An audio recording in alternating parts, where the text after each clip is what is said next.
Well there, good evening and a warm welcome to the news live on Rupavahini Channel I. I'm Sharon Mascrenius. A very good evening indeed. I'm Charita Milprarachi, and now let's move on to the headlines for tonight's news. The GCE Advanced Level Examination commences according to health guidelines. Patitottam and Perikade villages named as isolated villages have been reopened. 90 corona patients have been identified today as well. A committee has been appointed to look into how the coronavirus incident at the Brandix factory in Bidamankota had spread. The World Health Organization says that the lockdown mechanism would not become productive to control the spread of corona. Former President Maithripala Sirisena says that the government of good governance had attempted to imprison Director of the State Intelligence Service Suresh Saleh. On to those and other stories in detail now, and starting off with local stories. The GCE Advanced Level Examination has commenced today. The exam is being conducted this year according to a special healthcare program due to the COVID-19 pandemic. 362,824 candidates sit for the exam this time at 2,648 centres. 316 coordinating centres are also functioning. Candidates should present their national identity card, valid passport or validated driving licence along with their exam admissions card in order to establish identity. Special examination centres have been established in police divisions where a curfew has been imposed due to COVID threat. Candidates who have not received their exam identity cards should download their website of the examination department www.doinits.lk using their national identity cards. The department adds that any problem relating to COVID-19 examination should be informed to the hotline number of the department 1911 or the telephone numbers 011-278-4208 or 011-278-4537. The Department of Examinations also informs the candidates that it is compulsory to adhere to the protective health measures at the examination centres. The A-level exam has commenced at schools in the Colombo district according to the respective healthcare procedures at 8:30 a.m. today. It has also been reported that attendance of students was at an extremely conducive level. Transportation facilities have also been provided as scheduled. The candidates were seen arriving at exam centres in time. Candidates have been arriving since the morning at the Dompe CNA National School, named as a special examination centre covering Dompe and Pugade police division areas. Common transportation services were not operating in 18 police areas in the Gampaha district where a curfew is being imposed. However, the Sri Lanka Transportation Board has implemented a special transport program under protective health measures on behalf of students sitting for the GCE Advanced Level Examination. The program was implemented through 9 depots of SLTB. Only the exam candidates and their parents who accompany them have been allowed to travel in buses. Several rounds of buses journeys have been operated both in morning and afternoon. These scenes show how students in the Nuwara LA district arriving in examination centres according to instructions given by Health and Security Divisions. The SLTB and private buses have been deployed for the transportation of students.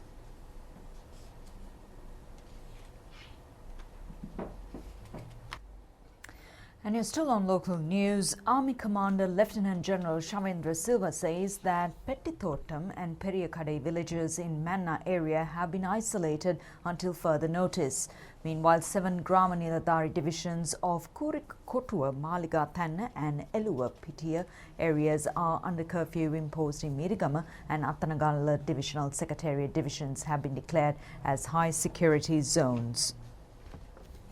The 2 villages were declared as isolated villages with the detection of association of COVID-19 disease. The measure has been taken with the aim of preventing the spread of COVID-19 pandemic to the northern province. A further 90 persons who were afflicted with the coronavirus as a result of the Divilapitiya COVID cluster have been identified today. Accordingly, the total number of coronavirus patients has increased to 1,397. The total number of PCR tests carried out in the country so far has reached 331,972. Close associates of those who were infected with the COVID-19 in Biyagama were subjected to PCR tests. Accordingly, 60 families have undergone the test. The Sripada National Faculty of Education has been turned into a quarantine centre. The Army says that there are facilities for 250 persons at the centre. Those who had contacts with the COVID-19 patients reported at the K. Gaul General Hospital were also subject to PCR tests. Accordingly, 147 persons were tested. The Sri Lankan Airlines says an employee at the Air Cargo Handling Division at the Bandaranaike International Airport in Katunayake was also afflicted with the COVID-19 disease. Accordingly, around 50 persons who were his associates were subjected to PCR tests. The company media communique says all measures are being taken to safeguard the workforce by adhering the government's health protection guidelines. Necessary measures have been taken to prevent the intrusion of COVID-19 virus into prisons. Random PCR tests are being conducted. State Minister Specialist Physician Dr. Sudarshini Fernandapulle has instructed to conduct random PCR tests on prison officials and inmates. The curfew imposed on the 18 police divisional areas in Gampa continues as operations continue to arrest curfew violators. And meanwhile, a discussion on facts that should be given consideration in reporting COVID-19 information and coordination of such activities was held at the Media Ministry today. Minister of Media Dr. Kehali Rambukwella and heads of news divisions of media institutions were present at this meeting. Attention has been focused on reporting COVID-19 information according to guidelines. Minister of Media Dr. Kehali Rambukwella said that the opinion of many has been that we should carry forward a lifestyle that is suited to deal with the corona pandemic. He added that if the entire country was subjected to a lockdown, it would have been impossible to bring an economic progress. The minister further said that many so-called developed countries followed a similar policy.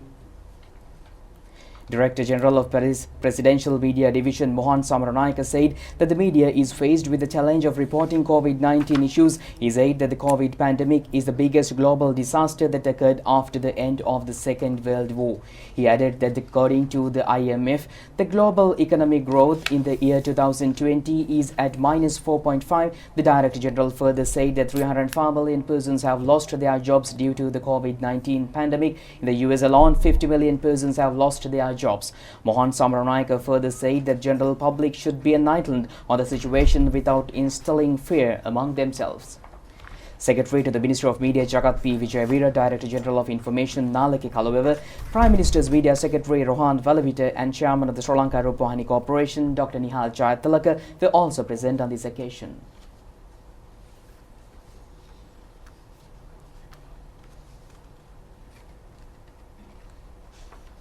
Minister Nimal Siripal de Silva has taken measures to appoint a committee to look into how the coronavirus spread from the Brandix factory in Menuwangoda.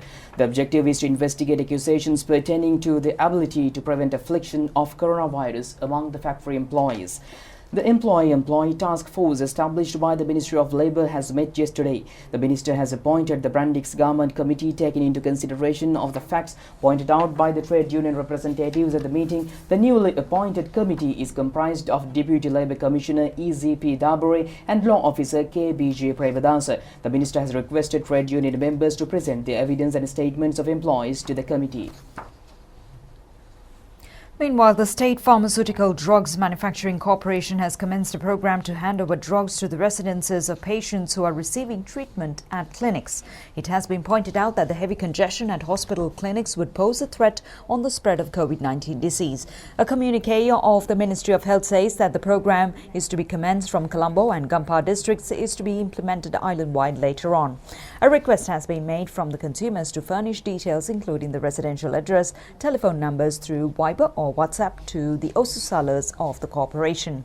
Accordingly, consumers in Kurunagala should send the information to telephone number 070-190-2778 and consumers in Menuwangoda to the telephone number 070-190-2770. Consumers in Negombo are requested to send the information to telephone number 070-190-2771. The patients should also send a photo of their prescription as well. The consumers in Ragama are able to receive the drugs by calling telephone number 070-190-2772. The telephone number available for consumers in Gampa is 070-190-2773.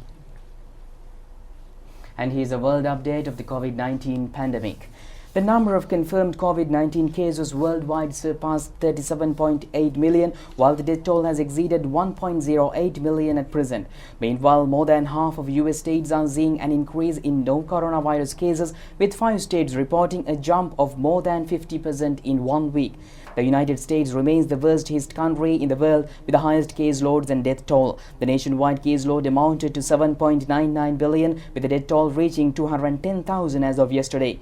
More than half of US states are seeing an increase in new COVID-19 cases, with 5 states, Montana, New Mexico, North Carolina, Tennessee and Vermont reporting a jump of more than 50% in 1 week. Only Maryland, Texas and Washington are reporting fewer new daily cases on an average from last week.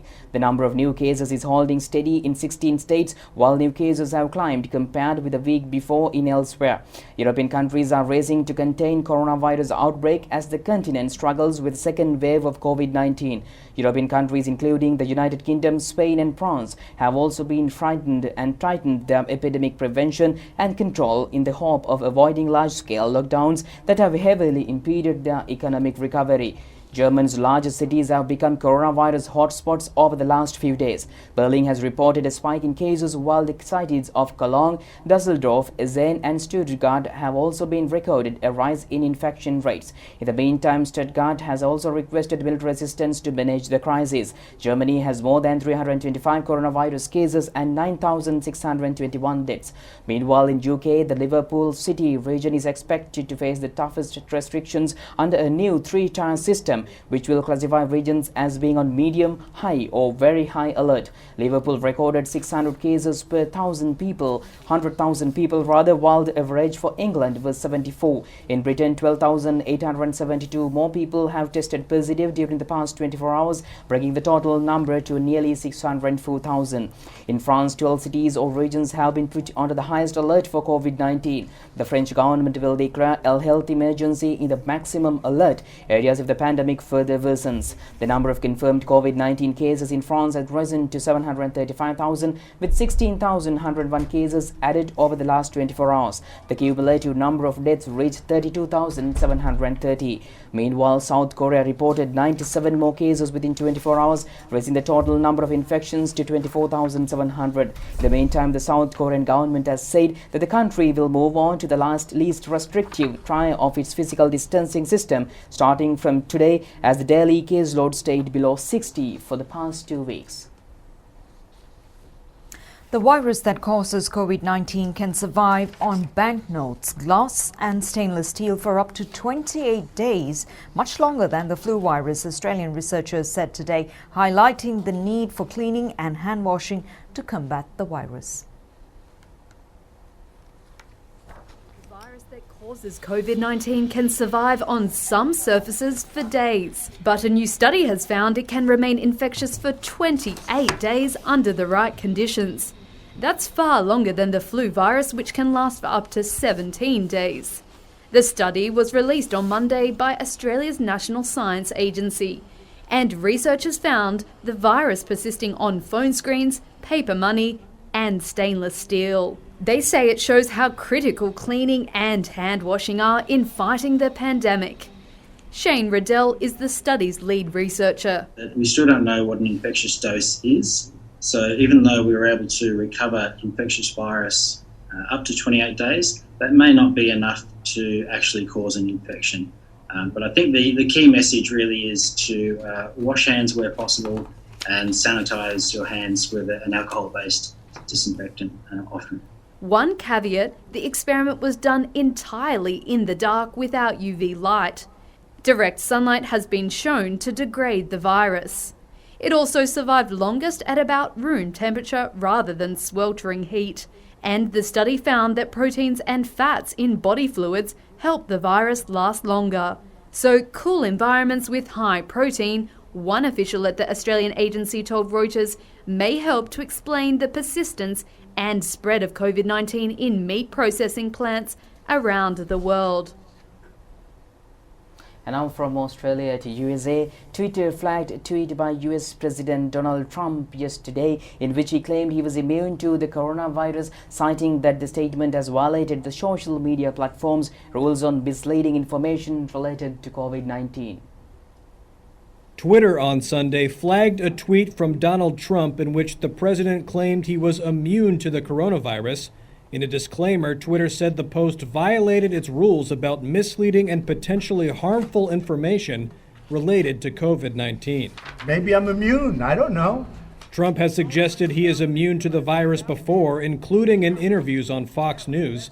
The scientific evidence is unclear on how long people who have recovered from COVID-19 have antibodies and are protected from a second infection. Trump also said he received a, quote, total and complete sign-off from White House doctors and that he would not be a transmission risk to others, freeing him to return to holding large campaign rallies during the final weeks of the presidential race, something he's been eager to get back to after more than a week-long absence from the campaign trail.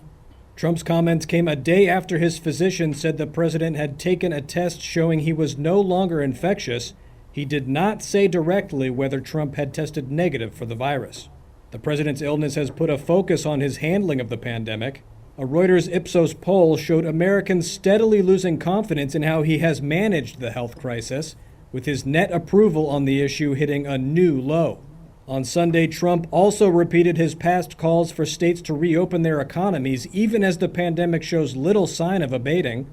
New cases of COVID-19 in the United States hit a 2-month high on Friday. Nationally, the country is reporting on average 48,000 new cases a day, and coronavirus hospitalizations in the Midwest hit a record for a 6th day in a row, according to a Reuters analysis. World Health Organization points out that the lockdown mechanism should not be used as a primary method to mitigate the COVID-19 outbreak. In an interview, the Special Envoy of the World Health Organization, Dr. David Nabarro, has further indicated on the implications related to the economic impact on small countries through such measures which could affect the poverty-ridden communities to be even poorer. We in the World Health Organization do not advocate lockdowns as a primary means of control of this virus. The only time we believe a lockdown is justified is to buy you time to reorganize, regroup, rebalance your resources, protect your health workers who are exhausted. But by and large, we'd rather not do it. Just look at what's happened to the tourism industry, for example, in the Caribbean or in the Pacific, because people aren't taking their holidays. Look what's happened to smallholder farmers all over the world, because their markets have got dented. Look what's happening to poverty levels. It seems that we may well have a doubling of world poverty by next year. We may well have at least a doubling of child malnutrition because children are not getting meals at school and their parents in poor families are not able to afford it. This is a terrible, ghastly global catastrophe, actually. And so we really do appeal to all world leaders. Stop using lockdown as your primary control method. Develop better systems for doing it. Work together and learn from each other. But remember, lockdowns just have one consequence that you must never, ever belittle, and that is making poor people an awful lot poorer. And meanwhile, former President Maithripala Sirisena says that the government of good governance of recent past had attempted to incarcerate incumbent director of the State Intelligence Service, Major General Suresh Shalay, with State Intelligence Service with the support of non-governmental organizations. He made these remarks giving evidence for the second day today before the Presidential Commission investigating Easter attacks. Former President Maithripala Sirisena further said that the then Prime Minister Ranil Wickremesinghe said he instructed that the officials had not implemented the orders of the President after the transformation of power taken place in October of 2018. He added that as a result, his orders against extremism were not implemented, answering a query of State Additional General as to who had functioned as the State of National Intelligence during this tenure and his head of state. The former President said retired DIG Sisira Mendes, who was the head of the National Intelligence during his administration. Answering another question as to why he was compelled to appoint 3 President Secretaries during his tenure, Maithripala Sirisena said that his first secretary was P.B. Abekod, who is quit due to personal reasons. Austin Fernando was appointed. when he left to assume duties as Indian High Commissioner. Uday R. Seneviratne was appointed as President Secretary. The State Additional Solicitor General has also inquired as to why he was compelled to appoint 5 defence secretaries during his period of administration. The former president replied, saying that the mental capacities of the secretaries sometimes changed when they were ordered to administer those attired in army uniforms. He has also said that he was compelled to change some of the secretaries as they were confronted with serious health problems. Former President Maithripala Sirisena also said that in all instances, fully qualified officials of the state service has been appointed as Secretaries of Defence. The former president has submitted a written statement to the Commission stating that any clarifications on changing of defence secretaries should be done in the absence of media. Then the Additional State Solicitor General has pointed out that some of the state officials who have testified before the Commission said that some officials were experiencing practical difficulties due to the constant changing of defence secretaries. The former president further said that an intelligence coordinating meeting was held every Tuesday with the presence of Director of Army Intelligence, commanders of the 3 armed forces, as well as the State Minister of Defence. He also said that changing of defence secretaries did not create any impact on Enlightened Division responsible of national security. The State Additional Solicitor General had inquired the former president whether he could substantiate the fact that the intelligence coordinating meeting was conducted once a week. Maithripala Sirisena said that there had not been any reports regarding not conducting intelligence coordinating meetings. He also said that the state reports had clearly indicated the reason why he had changed defence secretaries continuously. These officials had seriously neglected their responsibilities by failing to conduct intelligence meetings in systematic manner. When he was inquired as to why the Minister of Law and Order was transferred to former Minister Sagal Ratnayaka and later on handed over to then Prime Minister Ranil Wickremesinghe, he said that under the 19th Constitution Amendment, the authority of taking decisions regarding ministries led with the Prime Minister, and Ranil Wickremesinghe was granted the Ministry of Law and Order upon his request. The former president has also said that when Sagal Ratnayaka was functioning as the Minister of Law and Order, there had been attempts to bring before the judiciary the former Defence Secretary and heads of 3 armed forces who were responsible for the war victories. He also said that changing of defence secretaries did not create any impact on Enlightened Division responsible of national security. He added that he had strongly criticized the move and inquired this fact from senior officials in charge of criminal investigations and from the minister himself. The non-governmental intelligence organizations had attempted to imprison Suresh Saleh, who was instrumental in securing war victories. He added that he had joined hands with the then army commander and saved him from imprisonment and sent to Malaysia. He has said that he had strongly criticized a ceremony in Foundation Institute over attempts to bring before the court former Defence Secretary and Security Forces chiefs were responsible for war victories. Maithripala Sirisena added that former director of the commission investigating bribery or corruption was behind the attempts. He also said that former director had worked in the bribery commission in the daytime and was engaged in politics at the temple trees in the evening. He has also said that when his publicity condemned her role, she had left the post. He also said that during the times of the good governance, praharas in Buddhist temples had to be halted. Then the government had taken decisions over elephants under the guise to prevent animal cruelty. There had been problems regarding the conducting of Dalanda pageant. Ranil Wickremesinghe had seriously attacked Sinhala Buddhist culture. When it became unbearable, he removed Ranil Wickremesinghe and appointed Mahinda Rajapaksa in his place. Maithripala Sirisena also said there had been a substantial dialogue against extremism after the attack on April 21, 2019. An agreement had been reached to draft new laws in Parliament, but all these attempts had ended in failure. The former president said that he had never created an impact on the Criminal Investigations Department. He was commenting on the activities carried out under the influence of non-governmental organizations. The former president further said that during his tenure, there were not only Islamic extremism organizations, but also extremist organizations of Sinhala and other communities as well. Such groups were functioning even before he took over the Ministry of Law and Order. Maithripala Sirisena added that he had informed the State Intelligence Service and Army Commander, the Director Council on Extremism, especially at the Defence Council. At the government party meeting, he had instructed Muslim Minister to control extremism.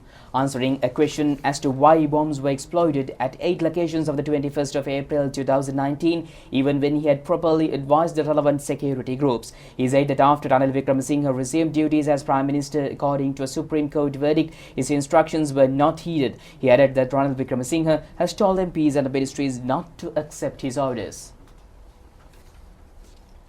Attention of the Attorney General has been focused on the fact that the recommendations of the Department of Criminal Investigations to release Riyadh Badruddin were not justifiable.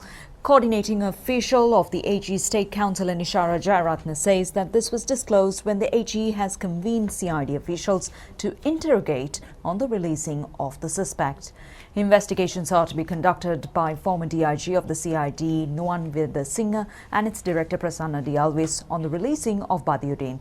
The AG is of the view that the steps taken to release the suspect after halting investigations could not be justified by any means. Accordingly, the AG has given written advice on how the investigations could be conducted. He has ordered to submit a report within a month. And meanwhile, the Sri Lanka Podujana Perabuna charges that the opposition is trying to create a false fear regarding the 20th Amendment in the society. This was disclosed at a media briefing at the SLPP President provided by Minister Professor G.L. Peiris in Colombo today. President of the SLPP, Minister Professor G.L. Peiris, said that there is no basis to the accusations. The opposition is engaged in grand efforts to propagate false concepts. The UNP had stated that the 20th Amendment would cause an attack on Buddha, Dhamma and Sangha, but he added that there is no validity in these allegations. Supreme Court verdict on the 20th Amendment has already been conveyed to the President and the Speaker. It will be announced on the next Parliament Day on the 20th of this month. Thereafter, it is possible to commence a parliamentary debate on the 20th Amendment. Duration and the date of debate will be decided at the meeting of the party leaders. The 20th Amendment draft bill have to be approved by a two-third majority of the second reading. Thereafter, amendments will have to be made at the committee stage. The government has already prepared revisions. The Attorney General has enlightened the Supreme Court in this connection. Minister Professor G.L. Peiris further said at media briefing that further revisions in addition to ones prepared according to the recommendations of the Supreme Court could be present. President of the SLPP, Minister Professor G.L. Peiris said that the Supreme Court has suggested that there is no legal need to hold a public referendum if measures are being taken to include the revisions to the 20th Amendment. The Minister further said that all amendments will be included in the final draft and they hope to gain a two-third majority in the 30th reading. The 13 officials of the Police Narcotics Bureau detained on suspicion of engaging in racketeering with wholesale drug dealers have been further remanded till the 26th of this month. An order in this connection was delivered by the Colombo Chief Magistrate's Court today when the relevant complaint was headed before Chief Magistrate Mohammed Mihal. The 13 suspects were not produced before the courts today. Deputy Solicitor General Dilip Peiris, representing the Department of Criminal Investigations, had presented a progress report on the investigations carried so far. The Deputy Solicitor General has pointed out that 90% of investigations pertaining to the incident of transporting 130 kilograms of heroin from Mathura to Colombo by the suspects on the 30th of April have been concluded. He further said that 25 kilograms of the contraband was distributed in Hikkaduwa. 11 kilograms of the loot were reported to have handed over to a suspect named Prabhat. Dilip Peiris also said that 2 firearms of the T56 type and 2 pistols have been found on the possession of the suspect. He also told the court that according to the investigations conducted so far, officials of the Police Narcotics Bureau were engaged in supplying firearms in addition to drug racketeering. He added that an international dealer arrested by Navy recently, who had supplied more than 270 kilograms of heroin to the suspects, had also handed over them 5 firearms as a gesture of gratitude. The Deputy Solicitor General further said one of these firearms was found in the possession of an officer named Vasant Kumara. The remaining 4 firearms were found abandoned by the Colombo Crimes Division in a remote location in Bodavita and Athidia. The Colombo magistrate, upon considering of the facts presented, has ordered to further detain the suspect.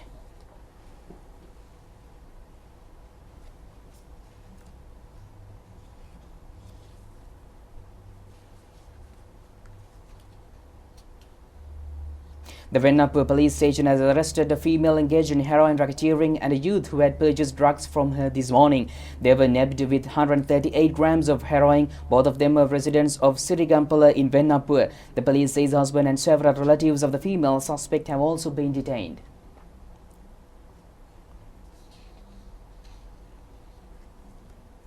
And a compliance overseas organized criminal Uragaha Michelle has been arrested. 9 grams of heroin in Hipnakanda in Uragas Manghandia by the LPTS Special Police Investigations Division. 5 cellular phones, 15 SIM cards and 2 books with notes on drug dealing have also been taken into police custody.